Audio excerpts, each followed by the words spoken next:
Welcome to 2021 annual Southwell ploughing match and show. Hope you enjoy Farmer Brown Gaming's look at the show this year.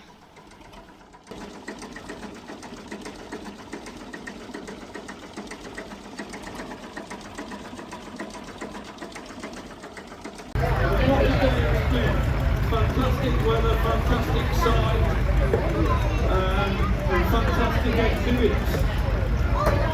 So we move on to the vintage machinery parade, and we've got a little bit of a theme farming through the ages. It's a little bit hiddles and piddles then, but we'll do the best we can. I'm probably a little bit rusty because I haven't commentated for 2 years, but we'll do our very best. So it starts off with 120. Emily Drury with a Series 1 Field Marshal, of course, introduced in 1945 and continued to 1947. Derbyshire registered tractor in totally original condition, and with the Hesford winch there being a threshing tractor. And built, of course, by Marshals of Gainsborough in Lincolnshire. And then we see Bruce Ashworth with a 1941 Caterpillar D2, complete with Leamington cab, and that was new to Gals and Misterton, between Gainsborough and Scunthorpe, Misterton, or Doncaster probably more so. Then David Jones has taken the easy option, driving the very nice International, or King's International 956 XL. Probably one of the best tractors Kent's International ever made, with that 6-cylinder engine, as you can hear the whistle on the exhaust note. And then the John Deere 530 Premium, a modern tractor comparatively, on an 09 plate. Of course, John Deere, big manufacturers from the early days, and still in family ownership and still sporting the same colours. There we see Bill with his David Brown Clockmaster, built of course at Meltham in Huddersfield, and you'll notice the twin seat there of the tractor, followed on from the VAK1, which was introduced in 1939. And it was said when David Brown talked to General Motors that they must build a tractor with 2 seats, as a war would happen, and it must be a light tractor so that ladies could drive it, and you would have a worker on the other seats. 149, Mr. D.M. Saxelby, with his Fortune Dexter, introduced of course in 1957, and continued right up until September 64. In of course the Ford blue and Fortune orange wheels, and this time with the row crop wheels there for working in rows of potatoes or sugar beet. Thank you very much, Dave. And of course a competitor to the 35 International 250, 275, Nuffield Universal 3, etc. Talking of Nuffield Leveland, here we see a very interesting tractor, a promotional tractor, only 2 built, a 184, it's followed on from the 154. 154 was 1500cc and 4 cylinders, this is 1800cc and 4 cylinders. Very much a promotional tractor with 5/8 wings, been restored now how it would have looked, and that went into production in England. But went under the Leyland banner of the later two-tone blue. Well, there we are, the 184, and that was number 1. Number 2 is at Charnley's in Lancashire. JCT 759 is an Nuffield Universal 4DX, driven by Michael this afternoon, and in the sunshine looks resplendent in the poppy orange. You'll notice that some former owner has put the half shafts off, the movable road drop axle. Obviously the gateway was too narrow, so the half shafts were either cast off or hand sawn off, so the tractor can go through the gate. Often a common feature with the Nuffield or International Farmhold range of tractors. Thank you very much. And of course, the Nuffield built in 1948 by Morris Motors, of course, and Lord Nuffield, with the name being Nuffield. Ferguson 35X, in very, very nicely restored condition, and at some time has had a loader on the tractor, hence the two headlights on top of the bonnet, so that the loader didn't hit the headlights. 35X, of course, three-cylinder engine made by Perkins and Peterborough, but by that time, of course, Perkins were part of Massey Ferguson. The 100 series tractors came out in December 1964 at Smithfield Show, nearly on Mick with his 165, which was the second biggest tractor. Keep the clapping going, ladies and gentlemen. Mick comes from Kersal, New York, and he's self-sufficient with his little bank back there. A very, very usable tractor, and of course, was basically a 65 with new timber. And the early ones had the same engine as the 65, the 203 engine. Thank you, Mick. 137.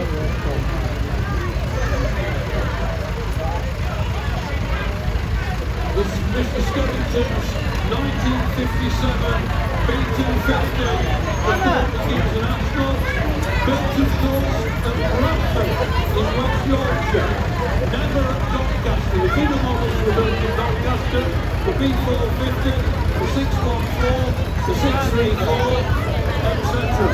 But the 250, 275, 414, 434, all built at Bradford. As we say, International took over the factory in Bradford in the early 50s from the Germans coming in, but they took over 250 workers founded, hence B250, British 250. You see Morris Motors number 128 with the Daily Brake 950. And of course again built at Melbourne. First of the series was the 900, then the 950, and then the 990. The 990 being the most popular tractor. As you can see, this tractor was restored many, many years ago in not red, but hunting pink is the correct term for that colour. Thank you, Morris. 136. It's Mr. Skellington is right, Paul Skellington this time, with his B275 with the Ferguson protector tractor. And with the Boston registration, ODO541. The B275, of course, increased horsepower on the 250, and of course, had the high and low range gearbox. The Ferguson protector plastic, you have an operative either side of the hopper, and when the bell rings, you drop the potato down the chute so that you get them equidistantly planted. Thank you very much, sir. Thank you.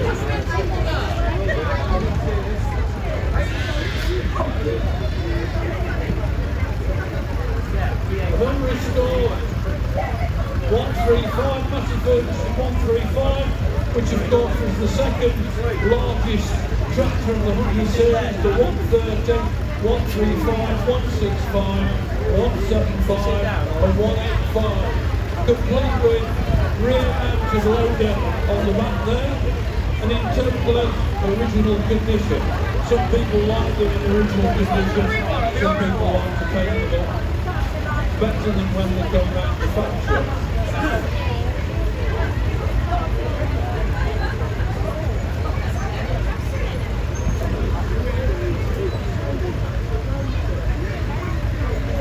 So the next one is a 165 Newton power. This is 1/3 prize in the static class, Mr. Colin Shaw, for a very nice to the restored 165 multi-power. Multi-power, of course, doubled the amount of gears in high and low range.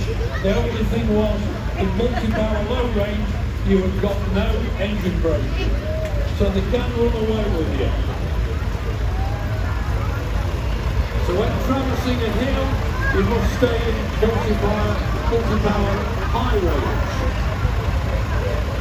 Again, the next farm condition, Ford 4000, it's a pre-Ford model, so introduced again in December 1964 for the Smithfield show and continued up to 1968-69 when they changed to the Ford Force record. And of course it was called, the very early ones were called Ford 4000 Major. And you'll notice at some stage it's been supplied by youngest garage of Banbury, Thompson and Ransom Distributors. And I was bit of history on there, and complete with secure cap, which of course would be extra. And a platform here behind it are 3.8 meters. Thank you. 119, Mr. Mick Spur with a very, very nice 1957 Series 1 GE 132.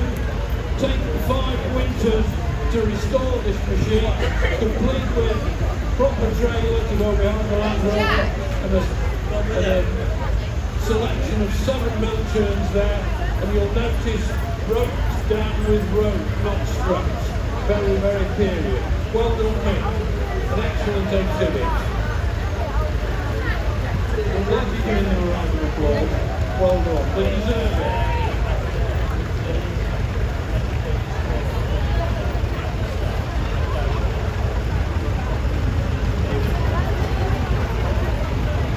So next into the arena is the Field Marshal Series 2, complete with original 5-stud rear tyres, Nuffield front wheels and tyres. It keeps the original 5-stud wheels and tyres at home, the Nobly ones.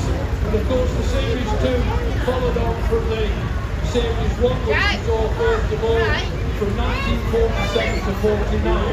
There were more Series 2 tractors made in those 2 years than any of the single-cylinder Field Marshals made.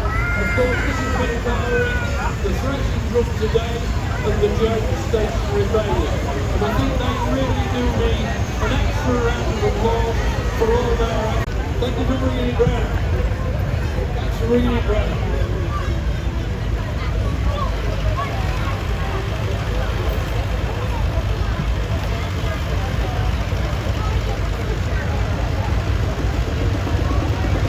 So those who run combines today don't really know that they were born, if they haven't had to bind and then thresh corn with a threshing drum and stationary baler.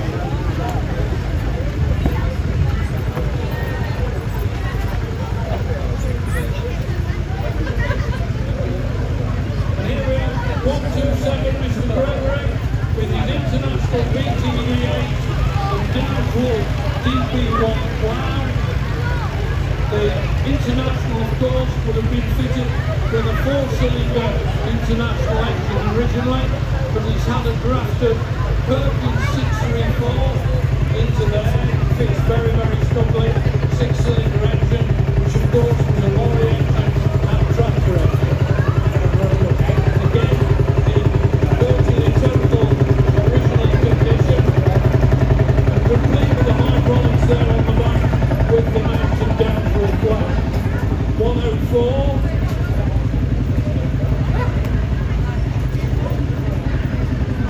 Everybody thinks that the reversible plough is a new invention. Well, we can prove you wrong today. Mr. Jeff Hinsley's 165 multi-power tractor and Ferguson 3-ton trailer. And the interesting piece of machinery is the Malotty of France reversible plough, and this was made somewhere between 1900 and 1910. Just walk down two massive fields.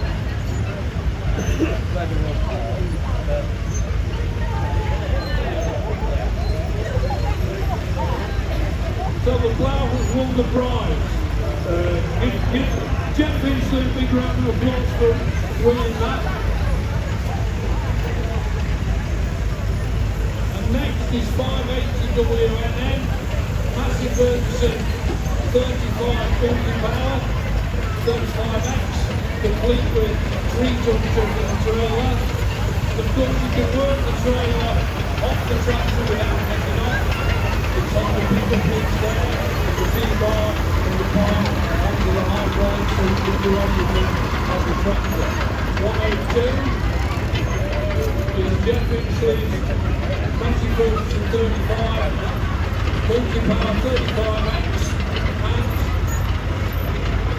3-furrow Ferguson plough, which of course Ferguson made a plough for every soil type, and this one is a semi-digger for large abrasive soils, was found in Sleaford area of Lincolnshire and would have been used on the limestone brash. And you'll notice the interchangeable bar points on those 3 furrows. Thank you very much. 35X has got introduced in 1963 to 64.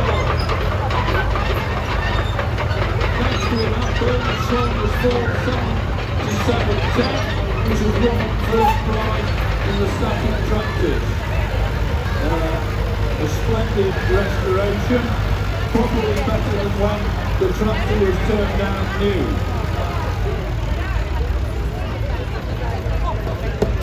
.140 is Mr. Cox with an 835 Vineyard Massey Ferguson. So the 835 was a French-built tractor, and you can see that it's very, very rapid for working between the roads of farmers. With the underneath exhaust, but still having the 3.8 on the road.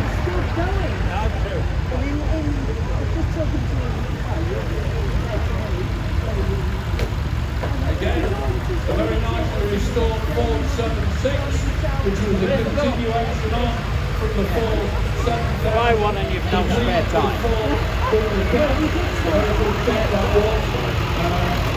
Nice and light and airy, and of course, done in the winter, didn't have a lot of grass or anything.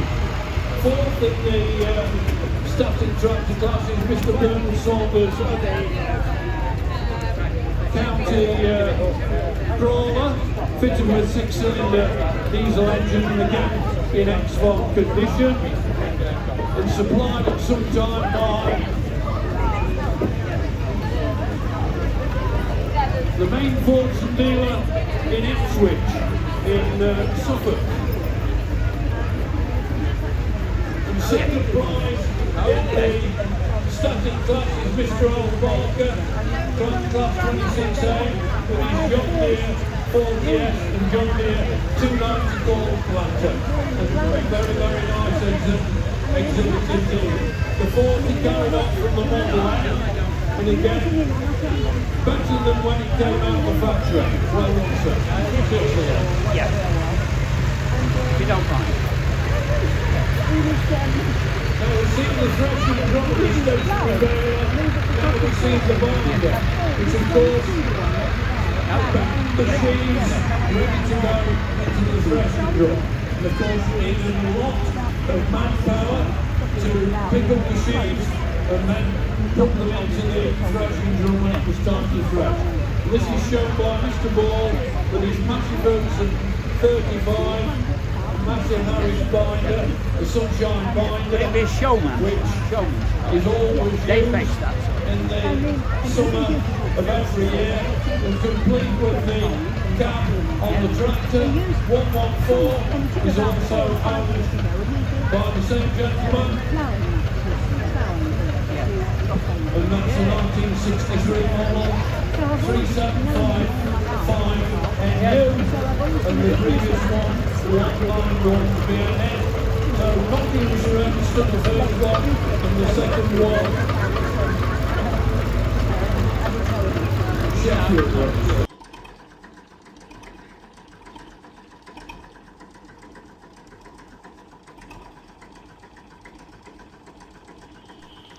Thanks for watching Farmer Brown Gaming's production, and a big thank you to everyone who had anything to do with the show. We all had a great time.